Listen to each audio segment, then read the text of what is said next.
Right now, the entire leading edge of the ball python breeding hobby is focused on triple, quad, and sometimes even penta-recessive projects. And these super high-end, future of the reptile breeding hobby type of projects are critical, but if somebody's getting into the hobby right now and doesn't have a very strong understanding of how the ball python market works and what is probably going to end up happening in 3, 5, even 10 years from now, it is completely possible that you can invest a bunch of time, a bunch of effort, and a bunch of money into chasing a project like this and ultimately not get very much out of it. So for this video, we want to talk about some of the dangers of the triple plus projects, both the obvious dangers and some of the not so obvious dangers. So hopefully we will be able to avoid them as we are planning out our breeding operation. My name's Steven with Leviathan Snakes, and let's get in it.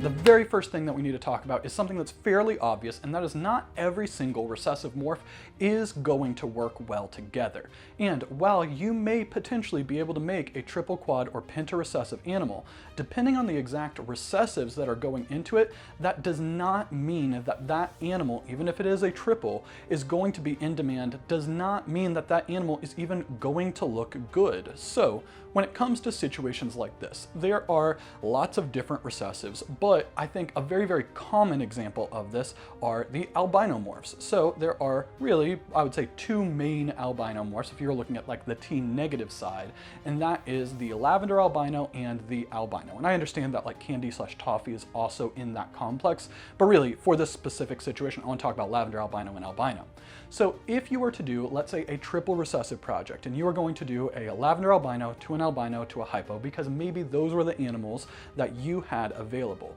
the end result probably isn't going to be worth the effort that is required to make it, because a lavender albino and an albino, I don't really know what it would do, but I would be very surprised if there is any difference in the phenotype once you put that combination together. And then also adding hypo into that animal, a albino animal is the lack of melanin and hypo is the reduction of melanin. So if you already have a 0 melanin and then you add hypo into it, you can't really go negative melanin. So again, in this specific situation, there isn't a whole lot that you would actually get if you actually hit the lavender albino, albino, hypo. And even though it is a triple recessive project, all of the time, all of the effort, all of the work that you put into it probably won't be worth it in the end result.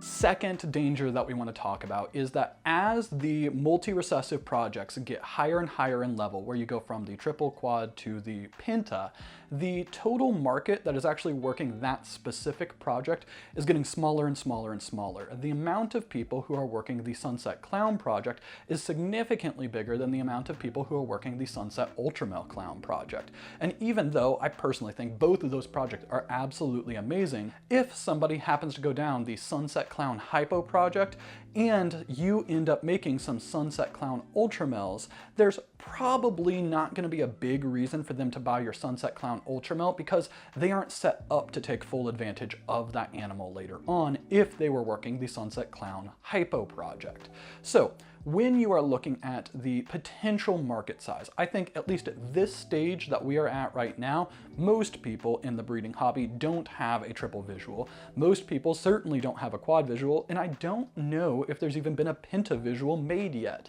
So in this situation, your market isn't necessarily the other people who have the Sunset Ultramel Clowns, because they don't exist yet. Instead, what your market is are the feeder projects that go into it. So if you are going to look at, let's say, the Sunset Ultramel Clown project, your feeder projects are the people who are into Sunset, the people who are into Clown, the people who are into Ultramel, and I would probably say they are the people who are into the Sunset Clown project, the people who are into the Ultramel Clown project, and maybe actually the people who are into the Sunset Ultramel project, but that project itself is so new, I don't think that there's a really big market that's in that project right now. So once you understand what your potential market size is, then you can make a better, more informed decision if there is going to be a base of people that will want to buy that animal later on. And just because there isn't a ton of people who might be interested in the feeder projects right now, doesn't mean that you can't market yourself and you can't market that specific project to help bring up the hype for it.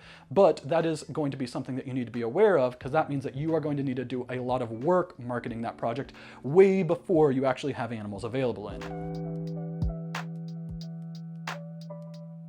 Next challenge that I think a lot of people don't really consider when they are looking at the triple, quad, or penta project that they're interested in is, what is the target market like? Like, how would you describe them? So again, as we've kind of established, is that most likely if you're working these really high-end stuff, that market doesn't really exist yet, so you have to look at the feeder markets. So for this specific example, I want to talk about Desert Ghost and Hypo. So both of these morphs are absolutely amazing. They're beautiful animals, they age really well, they enhance so many other projects. And even though they are similar, there is a very distinct difference in prices, especially in previous years. And if you're looking at double recessive projects, the DG clowns throughout the last couple of years have been much more expensive than the hypo clown versions. And this isn't saying that DG clowns are better than hypo clowns, but it is a fact that they have been more expensive, which means that there's a different type of person who is buying into DG clown when they can buy a hypo clown for significantly less money.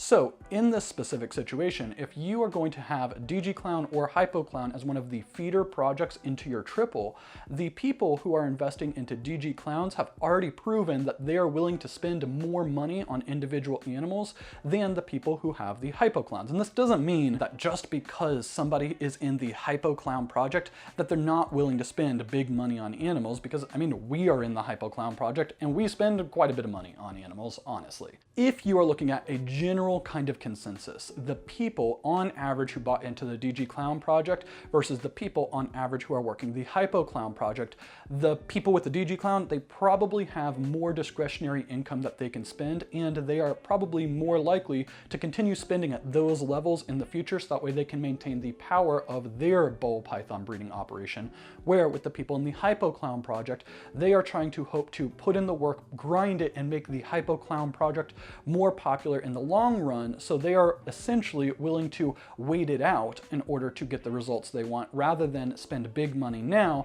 in order to jump to the front of the pack. With this in mind, if you are trying to look into, again, we'll use Sunset because Sunset's my favorite morph, if you are trying to look into the Sunset Desert Ghost Clown project or the Sunset Hypo Clown project, again, I think both of these absolutely amazing. I think they're going to do really well. But I personally think that if the feeder market for the Sunset Desert Ghost project are people who have Sunset Clowns and people who have DG Clowns, and the feeder market for the people with the Sunset Hypo project are people with Sunset Hypos and the people with Hypo Clowns, I think that the DG side is going to have more people who are willing to spend more money quickly for those specific animals. So if you were to produce something that was really cool in the Sunset DG Clown project, you have a bigger potential market who is more willing to spend big money on those animals.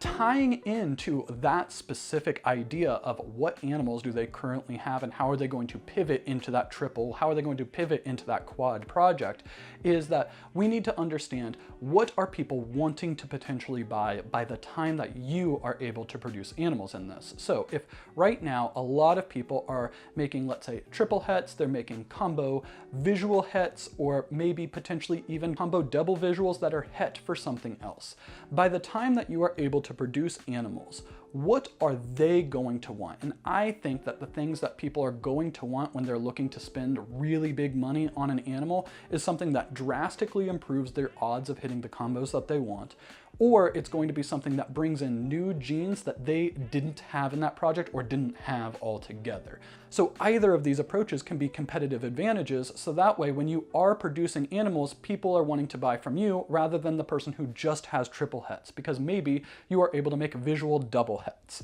And being able to set yourself up so that way you are going to make the essentially best potential thing that you can, rather than just check the box to get yourself into the project. I think that this is going to be huge to get your return out of the project way before you actually hit the triple visual, the quad visual, stuff like that. quick interruption because we need to pick the last of the 2-day shed test from Rare Genetics Incorporated winner in order to celebrate our 5,000 follower giveaway, which we are so close. We are so freaking excited about it. So this is already loaded up in my phone from last week's video. We ended up having 115 comments on it. So I'm gonna go ahead and pick a winner. And last week's winner is Ashley Fry-PF3UN. So if you see this, definitely comment down below to claim the free 2-day shed test from RGI, and we are so freaking excited. If you haven't bought a 2-day shed test or just a regular shed test from Rare Genetics Incorporated, definitely head over to Morph Market, definitely head over to Clutch and support them as they continue to revolutionize the entire ball python industry, because they save so much time, they save so much effort, they save so much heartache by being able to test your animals way before they're up to size and they are on eggs. Next danger that I think a lot of people overlook is that they don't really consider how they're planning to sell the animals once they have them. I think a lot of people think that they can put them up on Morph Market and that Morph Market will sell the animals for them, and when Morph Market doesn't sell the animals for them, they get super frustrated, and I completely understand this. I think that especially if you're moving into those $20,000, $30,000, $50,000 price ranges, while you can post that on Morph Market, if there's a $50,000 animal from a brand new breeder who I've never heard of before, I personally wouldn't probably trust them in order to buy that animal from them. So you got to make sure that you're marketing yourself way beforehand so you can establish that trust. And in addition, I think that there are a very, very small segment of people who are willing to spend $20,000, $30,000, $50,000 on an individual animal. And for the most part, I think that pretty much everybody knows who those types of people are. So if you are not networking with those types of people, I think it's going to be really, really hard to convince them to buy something from you later on if you've never bought animals from them in the past. Because I personally feel like that with the ball python breeding hobby, the people who you buy from tend to want to support you later on if you have something that will really help them out. And it feels way better that if a customer that we've had makes something absolutely amazing and we can buy from them, because it shows that mutual support and that symbiotic relationship is really, really important for the entire ball python breeding hobby. But if you are not networking, if you are not making a name for yourself and people don't remember, even if you did buy animals from them, I think it's going to be really hard for you to move your animals to those people later on.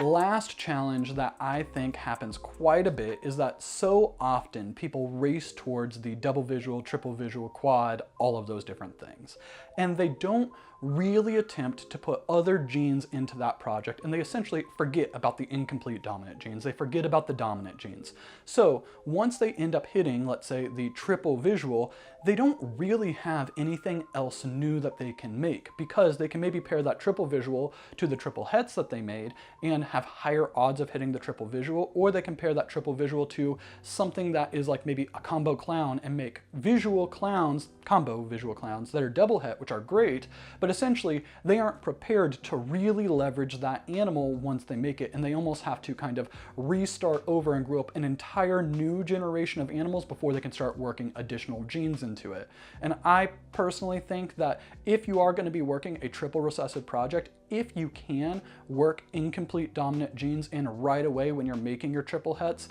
I think that that is going to be absolutely huge, because you could potentially make your triple visual one year and then the next year with the exact same animals that are already up to size, make different combos and really show how that project can grow. And I think that that's going to be really, really important to keep the hype up for that specific triple visual.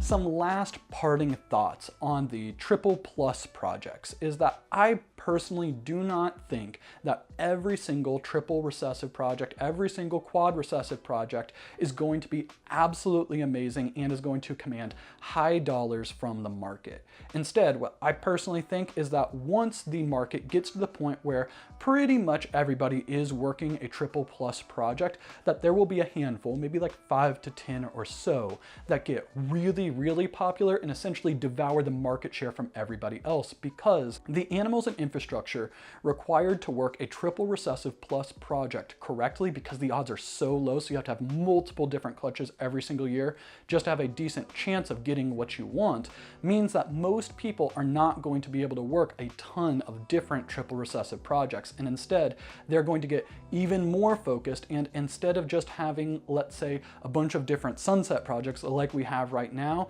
eventually it might get to the point where we, based off of what we got lucky with odds, based off of other things that were available, might end up focusing in to where we aren't working the Sunset Ultramalpide, the Sunset Ultramal Puzzle, the Sunset Hypo Clown, the Sunset DG Clown, and instead we might have like maybe 2 or maybe 3 of those projects that we end up really focusing on later on, because at some point you run out of space, and once you run out of space, there's not really anything else you can do, and in that situation, I think a lot of people pick the projects that they love the most, and they keep working those, and then the ones that are awesome, but they just aren't set up to really take advantage of, they end up moving out, so that way they can have more rack space for the projects that they are really excited about. Anyways, all of this said, I think that the triple plus projects are 100% the way of the future, and we are so freaking excited to see what everybody does with them. So we hope you guys enjoyed the video. If you did, please don't forget to hit the like button, leave a comment, and subscribe, and we will see you next week.